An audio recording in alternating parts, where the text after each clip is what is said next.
Soundcheck had finished and the audience was about to arrive at the venue, and I started to get nervous.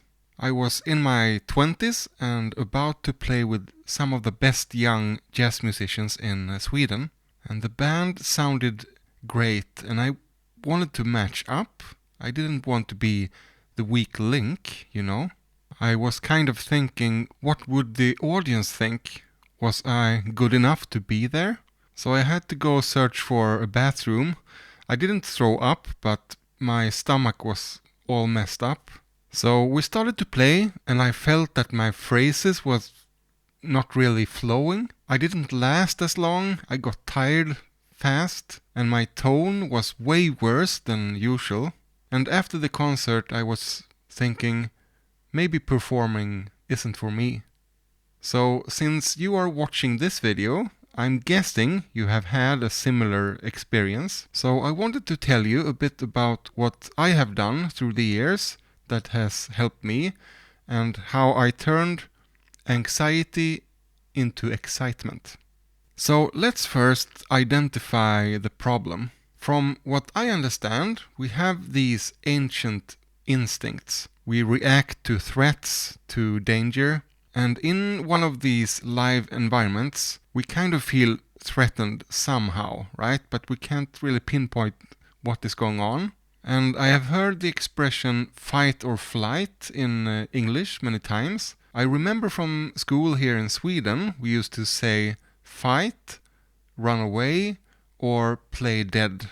And usually it's the last one, right, that we kind of get paralyzed. And of course, these instincts doesn't really help us anymore. It's not like the audience will crawl up on stage and try to kill us or something like that. But they are so strong, so we need to deal with them in some way, even if we know intellectually that they don't matter anymore. I've also read somewhere that a long time ago, when we still lived in caves, it was very important to be accepted by the group, because as an outcast it was very hard to survive alone out in the world. And that feeling or instinct is also something that doesn't have that life or death meaning anymore. It is, of course, important to us to be accepted, but I often feel that when I stop trying to get accepted, that's when I find my group of friends that accept me, you know?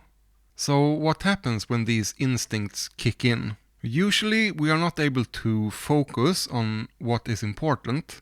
We're kind of looking for the threat, and we notice all these other things that are not really important, and we kind of think of, is this over soon?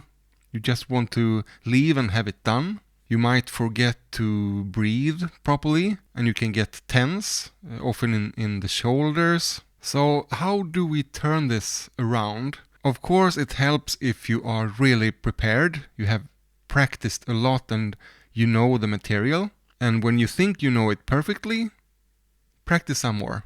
That will boost your confidence and help you a bit on the way. But it can also be such a big difference between your practice room and the live gig. So suddenly you feel that you don't know anything. For me, the first part was to accept that these feelings, these instincts exist, and try to embrace them, be friends with them instead of trying to fight them or ignore them. It is hard to face your emotions in this way, but if you think, wow, I'm really nervous right now. Interesting. Welcome. And then you place these feelings or instincts beside you, but a little bit in the background, because we have other things that we want to focus on. Now, the next part might sound a bit out there, but it is the part that has helped me the most, I think. It is to pretend or realize, depending on your spiritual beliefs, I guess, that we are all connected. So when you are about to perform, it's not you alone that is performing. You are doing it together, both with your fellow musicians and the audience. together you are creating the experience. To me, it helps so much thinking that we are going into this as a team as opposed to taking on a challenge yourself. At one point, I actually imagined kind of energy beams going from and to all the people in the room at the concert. It helped me realize that everyone is contributing, even if you're just listening. And you can start at home to prepare mentally this way. You can even do this without your instrument. So maybe lay down, close your eyes, and imagine the stage. You are there, the audience is watching and listening, and it feels great.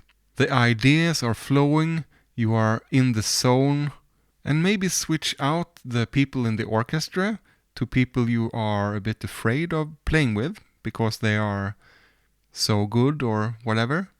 And then you can kind of start to bring that feeling when you are actually live on stage. In a way, it's tricking your brain into thinking that this is something you are comfortable with, but it actually works. You can also mentally prepare for being unprepared. There will always be some things during the live concert that you can't control. Some things will happen, and that is something that we want to embrace. That moment, right there and then, will never come back. It's an unique experience that you share with the others in the room, and if you feel comfortable and looking forward to the unexpected, it's easier to focus on what's important. But you could, for instance, in your practice room, where you have full control, you can try to bring in some unexpected elements. If you're practicing with a metronome or one of those play-along apps where you can change the tempo, make a performance where you set the tempo a little too fast or a little too slow and try to still perform at your best.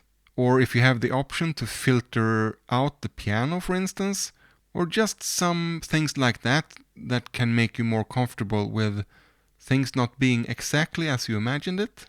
Okay, let's say you are on stage now and you feel a bit unfocused, you can't really get your ideas out, it's not swinging, it's not flowing.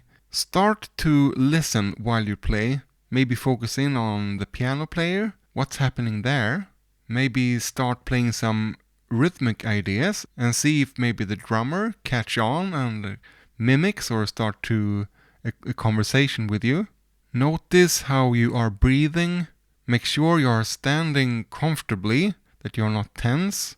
And then focus in on creating great music with your musician friends and the audience.